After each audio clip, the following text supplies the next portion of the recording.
साथियों, आज की वीडियो में हम लोग डिस्कस करेंगे मर्चेंट ऑफ वेनिस पर आधारित कुछ इंपॉर्टेंट कोटेशंस यानी कि लाइंस को। तो चलो शुरुआत करते हैं। और ये लाइंस हमारी टीजीटी, पीजीटी या कोई भी हमारा कॉम्पिटिटिव एग्जाम हो वहाँ पर लगभग पूछ ली जाती हैं। ठीक है, अगर आपको इस वीडियो का पीडीएफ भी चाहिए है तो इसके डिस्क्रिप्शन में मैंने एक टेलीग्राम का लिंक दे रखा है, वहाँ से जाकर के आप इसकी पीडीएफ डाउनलोड कर सकते हो। तो चलो शुरुआत करते हैं आज की वीडियो। और सबसे पहली कोटेशन है दोस्तों, how far that little candle. How far कितनी दूर, डैट लिटिल कैंडल वह छोटी सी मोमबत्ती, थ्रोस डालती है, हिज बीम्स अपने प्रकाश को। छोटी सी मोमबत्ती कितनी दूर तक अपने प्रकाश को फेंकती है, सो साइन चमकता है। अ गुड डीड एक अच्छा कार्य, गुड मीन्स अच्छा, डीड मीन्स कार्य, इन आ वेरी वर्ल्ड इस दुनिया में। तो सेम टू सेम उसी तरीके से जो एक अच्छा छोटा सा काम इस संसार में दूर तक प्रकाशित होता है, अर्थात दूर तक संसार में उसका नाम होता है। विलियम शेक्सपियर इस कोटेशन में सिर्फ इतनी बात कहना चाह रहे हैं दोस्तों कि एक छोटी सी मोमबत्ती कितनी दूर तक अपने प्रकाश को फेंकती है, और इसी तरह से जो एक छोटा सा काम या कोई छोटा अच्छा काम इस संसार में आपके नाम को दूर तक प्रकाशित करता है, अर्थात दूर तक इस संसार में आपके नाम को प्रसिद्ध कर देता है। एक कोटेशन पोर्सिया के द्वारा बोली गई है। किसके द्वारा बोली गई है? पोर्सिया के द्वारा बोली गई है। और किससे बोल रही है पोर्सिया? ये नरेसा से बोल रही है। एक्ट 5 और सीन 1 में, एक्ट 5 सीन 1 में दोस्तों। अगला हम लोग डिस्कस करेंगे नेक्स्ट कोटेशन, और बहुत मोस्ट इंपॉर्टेंट है। आपने देखा होगा all that glitters is not gold, कि हर चमकने वाली वस्तु सोना नहीं होती। All that glitters is not gold, हर चमकने वाली वस्तु सोना नहीं होती। ये लाइन गोल्ड कैस्केट के ऊपर लिखी हुई थी, और ये उस समय लिखी होती है जब प्रिंस ऑफ मोरक्को, वो 3 कैस्केट होते हैं, एक गोल्ड का होता है, एक सिल्वर का होता है, तीसरा लीड का होता है। उसमें 2 राजकुमार, एक प्रिंस ऑफ मोरक्को और प्रिंस ऑफ एरागॉन, और प्रिंस ऑफ वेनिस से मतलब बेसानियो, ये तीनों पोर्सिया के शूटर होते हैं। और ये बेलमोंट में पोर्सिया के स्वयंवर में सम्मिलित होने जाते हैं। तो वहीं पर पोर्सिया के पिता के द्वारा 3 कैस्केट रखे जाते हैं, उसमें से एक गोल्ड का होता है। तो उसी गोल्ड के कैस्केट के ऊपर ये कोटेशन लिखी होती है, all that glitters is not gold, हर चमकने वाली वस्तु सोना नहीं होती। जो दिखती है वो होती नहीं, जो होती है वो दिखती नहीं। हर खूबसूरत चीज़ सुंदर हो ऐसा निश्चित नहीं है। ठीक है, ये प्रिंस ऑफ मोरक्को सोचते हैं कि पोर्सिया देखने में बहुत सुंदर है, तो इसकी सुंदर तस्वीर सबसे सुंदर वाले बक्से में रखी होगी, और इसीलिए वो गोल्ड वाले कैस्केट का चुनाव करते हैं और वो हार जाते हैं। ठीक है, तो वहीं पर इस कोटेशन को बोला जाता है, मर्चेंट ऑफ वेनिस की कोटेशन है, और प्रिंस ऑफ मोरक्को के द्वारा इसको बोला जाता है। ठीक है, किसके द्वारा? प्रिंस ऑफ मोरक्को के द्वारा। अगला कोटेशन बहुत इंपॉर्टेंट है, ध्यान से समझिएगा इसको कि ये कोटेशन कितनी इंपॉर्टेंट है। बोले tell me where the fancy bred, क्या लिखा है? बोले tell me where the fancy bred. ये भी कहाँ से लिया गया है? मर्चेंट ऑफ वेनिस से लिया गया है। ठीक है, यानी कि टेल मी मुझे बताओ, वेयर द फैंसी ब्रेड, और इन द हार्ट और इन द हेड, मुझे बताओ कि वह जो भ्रम उपजता है वो कहाँ, हृदय में उपजता है या हेड यानी कि आपके सिर में उपजता है। तो ये एक गीत है, ये एक लिरिक है, सिंगर के द्वारा ये सॉन्ग गाया जाता है। ठीक है, तो ये सॉन्ग का नाम है tell me where the fancy bred. Important है इसलिए इसको भी यहाँ पर ले लिया है। ठीक है, तो चलो अगला हम बात करेंगे नेक्स्ट। नेक्स्ट हमारा कौन सा है? ध्यान से देखो, बोले tell me where the fancy bred और इन हार्ट और इन द हेड। ये तो अभी बता दिया, मुझे बताओ कि वह भ्रम उपजता कहाँ है, हृदय में उपजता है या हेड में उपजता है। सिंगर द्वारा ये गाया जाता है। ठीक है, नेक्स्ट अगर हम बात करें अगला, तो विलियम शेक्सपियर के द्वारा मर्चेंट ऑफ वेनिस में ये लाइन बोली गई है, इफ़ आई लिव, कौन सी है, if I live to be as old as Sibylla, sorry क्या लिखा है, सिबला। फिर कहता है I will die as chaste as Diana unless I be obtain the manner of my father's will. उनके कहने का मतलब यहाँ पर सिर्फ इतना है कि इफ़ देखो, ये पहले तो ये समझ लो कि ये पोर्सिया के द्वारा स्पीच बोली जाती है और नरेसा से बोल रहे हैं एक्ट 1 सीन 2 में, ठीक है। यहाँ पे कहानी क्या होती है कि जब तक मैं अपने पिता की जो इच्छा है, मैं थोड़ी सी कहानी बता दूँ, इसके बाद आप ये कोटेशन कभी नहीं भूलोगे। सिबला क्या थी, सिबला एक ऐसी महिला थी जिसने कभी भी बूढ़ी हो गई लेकिन इसकी कभी भी शादी नहीं हो पाई, और डायना जो है वो हमेशा प्योर रही, चेस्ट रही। तो देखो वो सिबला और डायना से अपनी तुलना क्यों करती है यहाँ पर पोर्सिया, जब तक मैं अपने पिता की जो इच्छा है सही कैस्केट का चुनाव करने के लिए कहा था, जब तक मेरे पिता की इच्छा की पूर्ति नहीं हो जाती या जब तक कोई सही कैस्केट का चुनाव नहीं कर लेता, तब तक चाहे मुझे क्यों ना सिबला की तरह बुढ़ापे तक जीना पड़े और हो सकता है मुझे डायना की तरह कुंवारी रहना पड़े, लेकिन जो मेरे पिता ने या जो मेरे पिता ने जो आदेश दिया है मैं उसी के अकॉर्डिंग विवाह करना है। ओके, तो ये कहानी कौन कहता है? कहानी कुछ इस तरीके की कि यहाँ पर क्या कहा जा रहा है, पोर्सिया के पिता के द्वारा एक्चुअली क्या है, एक शर्त रखी गई है कि जो भी सही कैस्केट का चुनाव करेगा उसी के साथ पोर्सिया का स्वयंवर होगा।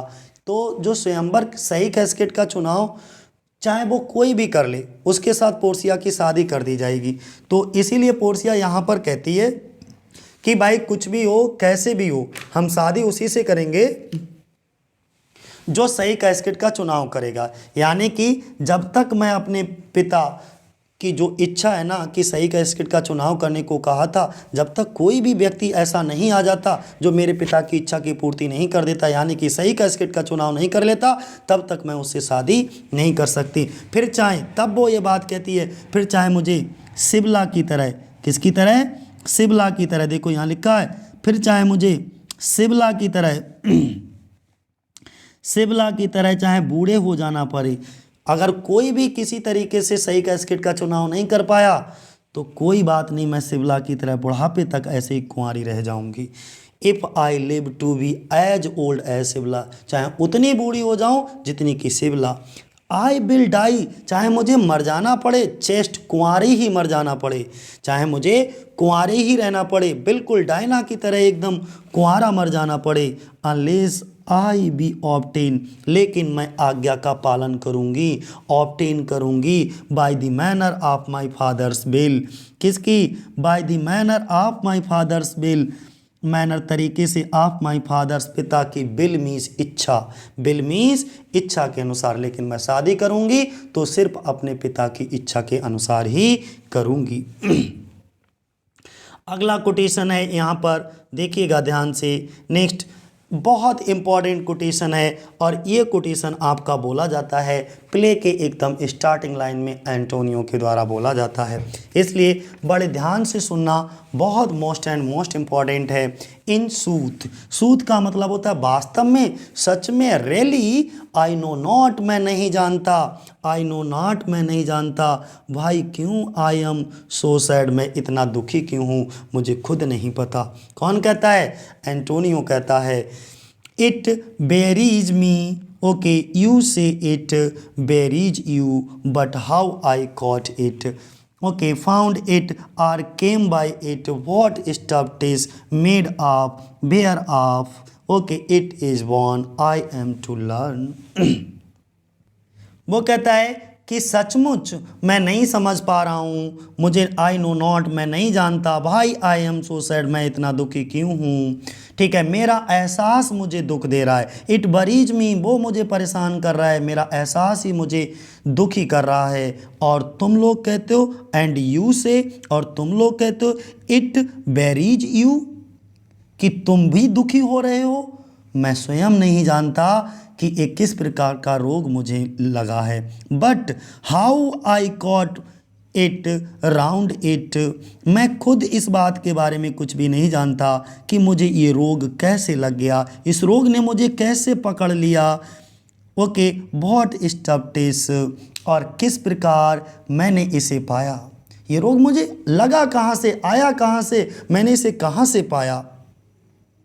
किस वस्तु द्वारा निर्मित है, मुझे ये भी नहीं पता। व्हाट स्टफ, स्टफ पदार्थ, ये किस पदार्थ से निर्मित है। दिस मेड ऑफ, ये बना हुआ है, मुझे ये भी नहीं पता, मुझे कुछ भी नहीं पता। Where of it is born I am to learn, इसकी उत्पत्ति कहाँ हुई। Where of it is born, इसकी उत्पत्ति किसकी, दुख की, मैं इतना दुखी क्यों, उदास क्यों, मलंकली मूड में क्यों, मुझे कुछ भी नहीं पता। इसकी उत्पत्ति कहाँ से हुई, ये भी मुझे नहीं पता। आई एम टू लर्न, ये सब जानना है मुझे। आई एम टू लर्न, ये सब मुझको जानना है कि ये सब चीज़ें कहाँ से आईं। ये कोटेशन किसके द्वारा बोली जाती है, एंटोनियो के द्वारा बोली जाती है। और प्ले की ओपनिंग लाइन है, इसमें से ये शुरुआत की लाइनें बहुत इंपॉर्टेंट हैं। इन सूथ आई नो नॉट भाई आई एम सो सैड, सच में मैं नहीं जानता कि मैं इतना दुखी क्यों हूँ। और जब ये शुरुआती लाइनें हैं तो जाहिर सी बात है एक्ट 1 और सीन 1 होगा। अगला एक और बहुत प्यारी सी कोटेशन आ गई है, देख लीजिएगा। वो कहते हैं if to do were as easy as to know what were good to do, chapels had churches and poor man cottage princes palaces. यहीं तक ये कोटेशन सबसे ज़्यादा पूछी जाती है, ज़रा समझो।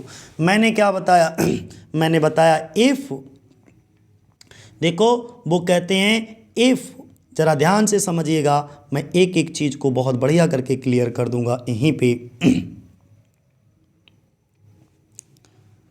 ज़रा इसे सेट कर लूँ, 1 मिनट लगेगा बस। हाँ, अरे यार, चलो भैया हो गया।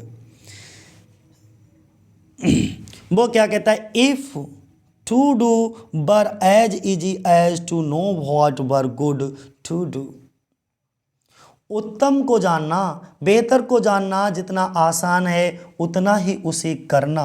बोले इफ, यदि, टू डू करना, बर था, सो इजी, इतना आसान होता, एज टू नो, जितना जानना आसान है। किसी चीज़ को सोचना आसान है लेकिन उसी काम को करना कठिन है। तब वो कहते हैं अगर किसी काम को करना इतना इजी होता, इतना सरल होता जितना कि जानना, what were good to do, what were good to do, जितना उसे आसान करना होता है। तो क्या होता, देखो, चपेल्स मीन्स होता है छोटे छोटे गिरजाघर या कोई ऐसा प्रार्थना कक्ष या कोई एक ऐसा छोटा सा कमरा जिसमें प्रार्थना की जाती है, उसे चपेल्स कहते हैं। चपेल्स हैड बीन चर्चेज, तो क्या होता, ये जो चपेल्स है ना, यानी कि छोटे छोटे प्रार्थना कक्ष के लिए वो क्या बन गए होते, गिरजाघर बन गए होते। यानी कि अगर सही को जानना, उत्तम को, बेहतर को, श्रेष्ठ को जानना जितना आसान है उतना ही उसे करना आसान होता। तो छोटे छोटे प्रार्थना कक्ष जो होते हैं ना, छोटे छोटे जो चपल्स होते हैं, छोटे छोटे कमरा होते हैं, वो भी गिरजाघर बन जाते। और आगे का है द पुअर मैन्स कॉटेज, और क्या होता कि जितना सोचना आसान है उतना करना आसान होता। तो जो पुअर मैन्स कॉटेज हैं, छोटे छोटे गरीब लोगों के जो झोपड़ियां हैं, कॉटेज हैं, वो भी प्रिंसेस के पैलेस बन जाते, यानी कि राजकुमारों की हवेलियां बन जाती। यानी कि गरीबों की झोपड़ियां बड़े बड़े आदमियों की हवेलियों में तब्दील हो जाती, ऐसा वो कह रहे हैं। ठीक है, तो मुझे लग रहा है ये बहुत अच्छे से आपको समझ आ गई होगी। ठीक है, नेक्स्ट एक और आया है, अगली कोटेशन है हमारी if to do bar so easy, ये वही वाली कोटेशन है और ये इतनी ही कोटेशन पूछी जाती है, इतनी कोटेशन याद रखना। If to do were as so easy as to know what were good to do, chapels had been churches and poor men's cottages princes palaces. अगर करना इतना आसान होता जितना कि जानना, तो जो छोटे छोटे कक्ष हैं, छोटे छोटे चपल्स भी गिरजाघर बन जाते और गरीबों की झोपड़ियाँ बड़े आदमियों की हवेलियों में तब्दील हो जाती, फिर कोई भी गरीब नहीं रहता। अगला, इट इज़ गुड डिवाइन। यहाँ पे डिवाइन का मतलब होता है पादरी, यानी कि चर्च में पूजा करने वाला। तो इट इज़ गुड डिवाइन, कितना अच्छा होता पादरियों के लिए, डैट की फॉलोज, वो अनुसरण करते, क्या करते, अनुसरण करते, हिज ओन इंस्ट्रक्शंस, अपने स्वयं के बनाए गए निर्देशों का। तो it is good divine, divine का मतलब यहाँ पे पादरी है। That follows his own instructions, जो अपने खुद के इंस्ट्रक्शंस को फॉलो करते, ठीक है।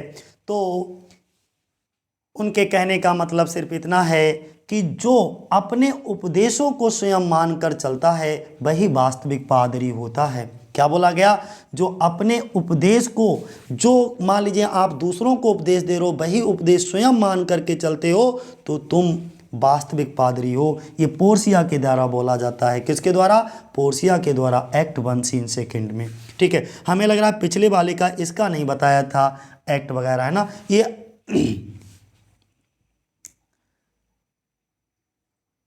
ये भी, ये वाला भी इसके ठीक ऊपर है, ठीक है। तो ये भी एक्ट 1 सीन 2 का है, ध्यान रखना। इसको मैं लिख दूं, एक्ट 1 सीन 2, ठीक है, सीन 2 का।